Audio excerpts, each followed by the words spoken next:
các bạn, chào mừng các bạn đã đến lại với kênh Gshop Channel và mình là Phương Trang. Hôm nay chính là một chiếc clip review đầu tay của mình, và chiếc clip ngày hôm nay mình sẽ chỉ nói sơ qua về cái chiếc bàn phím mà anh em đã rất là mong chờ từ hôm đến giờ, đó chính là bàn phím Flat Xbox. Như mình đã nói thì mình chỉ gọi là giới thiệu sơ lược qua thôi, và sau cái phần giới thiệu sơ lược đó thì mình sẽ đưa các bạn đến với một phần, đó chính là so test stock. Và đầu tiên thì hãy đến với cái phần giới thiệu phím nhé.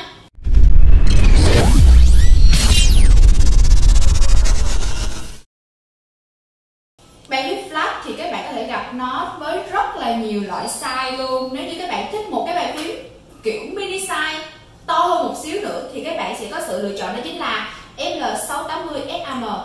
Hoặc các bạn muốn một cái chiếc bàn phím cung cấp cho các bạn thêm một cái ít chức năng nữa thì các bạn có thể lựa chọn CMK87, hoặc là một chiếc bàn phím full size hoặc là đầy đủ có cả phím số luôn thì các bạn sẽ có sự lựa chọn, đó chính là FL980 CBS và GB108CB.